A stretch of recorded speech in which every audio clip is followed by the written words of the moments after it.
Thank you very much, Honorable President. We now move on to the last follow-up, which will be asked by EFF, Honorable Chiram Bungose.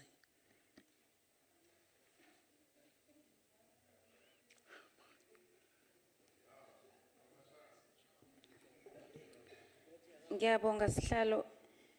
In a population of above 60 million, 30 million in South Africa live in poverty, 18.2 million in extreme poverty, 13.8 million are experiencing food poverty, literal hunger and starvation. Mr. President, there were lesser people living in poverty before you became president. There were lesser people unemployed, lesser violence against women and children, lesser murders, lesser femicide. Millions of our children under your presidency experience multidimensional poverty, whether deprived of healthcare, housing, nutrition, information, water, and sanitation. These harrowing statistics have never dropped since you became president. Instead, they continue to rise under your presidency. Poverty has worsened in South Africa since you became president of South Africa. Whose poverty are you referring to be prioritizing since 2018, when it's not reflected statistically and in the lives of women and children who are at the bottom of the food chain and whose conditions have worsened since your inauguration in 2018 to date? Thank you. Honorable President, again, I've not heard any question that has been asked. However, if you so wish, you may respond to the statement. Whether is it of intent or what, I don't know. But you are at liberty to respond to it. Thank you, Honorable Chairperson. I've listened to the Honorable Member a few times. And one thing that she's really good at is having a statistically driven mind. She's very good in regurgitating statistics, and with the greatest of respect, I should say some of the statistics that you put forward are a bit skew and flawed. But with great respect, I say, I did not hear any question being put forward. I just had... Speaker, point of order, please. Chairperson. Ngicela ukuthi sihloniphane, Chairperson. Ngibuzile question ngithe ku President, whose poverty are you referring to be prioritizing? Just a moment. I have not given you a platform. You are already speaking, Honorable Member. You have risen on the point of order. We have afforded you an opportunity to ask a follow-up question, of which you made that statement, and accordingly afford the President to address you on the issue that you have raised. Over to you, Honorable President. You may respond to the statement that has been made before the House. Honorable Chairperson,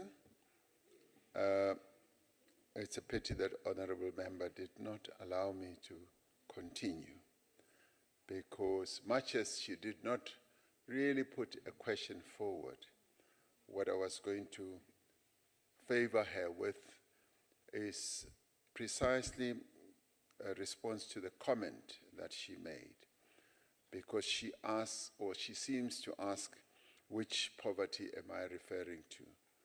And of course, we have always said that, as Honorable Member said earlier, that yes, we face a triple challenge in our country, and we've never shied away from that. We've never shied away from saying there is rife poverty in our country, there is inequality, and indeed there is unemployment. These are the challenges that our country faces, and these are the challenges that the Government of National Unity is determined to address. As we entered into the 7th administration, and as all the 10 parties committed themselves to a program of action, we are aiming and we are determined to ensure that, yes, we reduce incidence of poverty in our country. The poverty, yes, that affects millions of South Africans, unemployment that affects millions of South Africans, and to reduce inequality in our country. This is what we have committed to doing. And so if you care to know and to listen, the Government of National Unity is committed to doing precisely that. And the vigor and the commitment that we are underpinning our work with is such that as we grow our economy, as we embark on more and more developmental initiatives, we will be able to reduce unemployment and create more jobs. And through that, we are certain, I'm certain, that we'll be able to reduce poverty as well, and in the end address the challenge of inequality. Thank you, Honorable Chairperson. Thank you, Honorable President. Honorable President, we now come to question number 4, which is asked by Honorable Makesini from EFF. Over to you, President.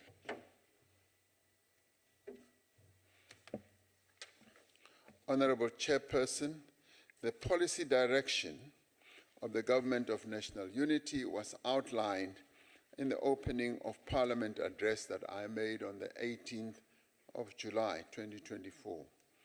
The key constitutive ideas of the Government of National Unity are set out in the statement of intent, as I've said, which was signed by all the constitutive parties to the Government of National Unity. So those parties agreed to certain basic principles, including a firm commitment to respect the Constitution and the rule of law.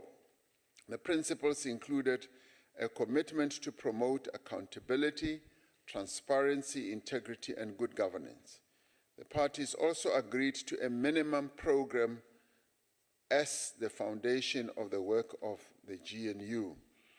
These were developed into priority actions that will form the basis for the medium-term development plan of our government and the 7th administration. As indicated in the opening of Parliament address, the Government of National Unity will dedicate the next 5 years to actions and interventions that advance 3 strategic priorities. Firstly, to drive inclusive growth and job creation. Secondly, to reduce poverty and to tackle the high cost of living. And thirdly, to build a capable, ethical, and developmental state. We will pursue growth that is inclusive and transformative. We have said that inclusive growth must support the empowerment of Black South Africans and women. We will continue to pursue programs that encourage broad-based Black economic empowerment, employment equity, and support to small and medium-sized enterprises. We will continue to protect and uphold the hard-won rights of workers and continuously strive to improve the conditions in which they live and they work. In advancing our 3 strategic priorities, we will, amongst other things, massively increase the scale of investment in infrastructure, as I said earlier.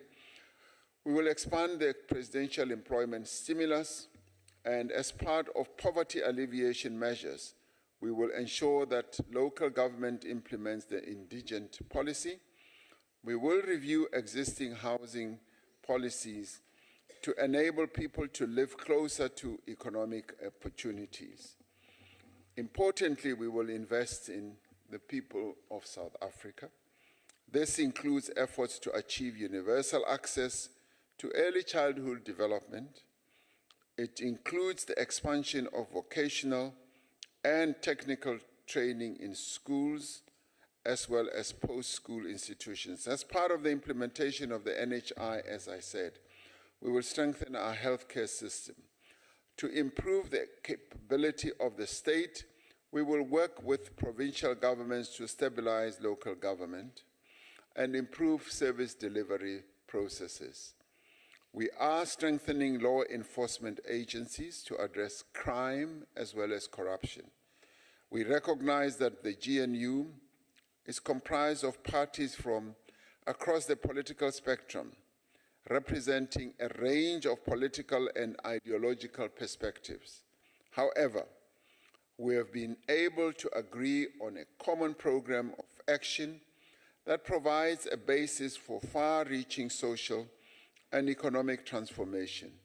This is what we have committed ourselves to, and this is what we are determined to execute, to improve the lives of South Africans with clear determination and an action-oriented approach to doing what is needed to ensure that South Africans get a better life. Thank you, Honorable Chairperson. Thank you, Honorable President. There is, however, a follow-up question from Honorable Makesini. Over to you, Honorable Member. Manbulele Mongameli. Helen Zille commented that the government that you lead, in essence, is a coalition between yourself and the Democratic Alliance. She also called that uyibiza GNU to appease abantu beparty yakho abangaxolanga ngalento osibafake kuyo. Then what okunye, you will never embark to any program of action without bona beyondosa a Democratic Alliance. Based on those things, ebethetha ngazo ke Mongameli, ndifuna ukuqonda the opposition kuba bazimisela ukuba baza kophosa yonke into eniza ngayo regardless uba nithathe kwi-executive i-decision is-majority ukuthi nizakwazi njani uredressa the apartheid and the colonial legacy and ukumake sure ukuthi lo government uyakwazi ubuyisa umhlaba kubantu, niyakwazi ukudila nge-unemployment so that le challenges sinayo as a country sibeka kwanokubala. Ndiyabulela. Thank you very much, Honorable Member. Honorable President. Thank you, Honorable Chairperson. I must say that as the Honorable Member seeks to characterize the government of national unity as a government between myself and the DA, that is a completely wrong characterization. It is not a government that revolves around the president and another political party. It's a government of national unity of 10 political parties that are involved in a government of national unity. We have determined, as I said earlier in my main reply, to work together as a government of national unity. How anyone, including the person that you referred to, seeks to describe it is just really a matter of polemics. It's just somebody who is whistling out there in the wind and trying to paint a particular color to what we are seeking to do. Those that are involved in a government of national unity know, and this was also confirmed last night when I met all the parties, we engage with each other with respect, with recognition, and with acceptance of the role that each of the parties play, united in the project of improving the lives of South Africans. And so therefore, those who have this notion that it is only myself and the other party or two parties are completely wrong, and that is a complete wrong reading of the current situation, and may I say even a reading of where this country seeks to be going. We are moving forward as a united government made up of 10 political parties that have agreed that we are going to address the challenges that face the people of South Africa, working together. The people of South Africa determined and decided that we should work together. And that was the mandate they have given us all, to say, work together to advance our interests. And that is precisely what we are doing. I said that we are underpinning everything that we are doing through the statement of intent, which is very clear in terms of what we need to achieve. And we know that having set out a very clear program of action, we will execute that together. Now, I appointed a cabinet that is made up of the various parties. Some are represented in Parliament, and many of them are represented in the executive. And I'd like to give you a front row seat to see precisely how that is working out. It is working out so well that everyone who's been appointed in various positions are showing a great deal of commitment, not to work for themselves, not to work for their own parties, but to work for the people of South Africa. And that is the strength of what we are seeking to do. And this is the government that I lead, and I lead it in the interest of the people of South Africa. Thank you very much.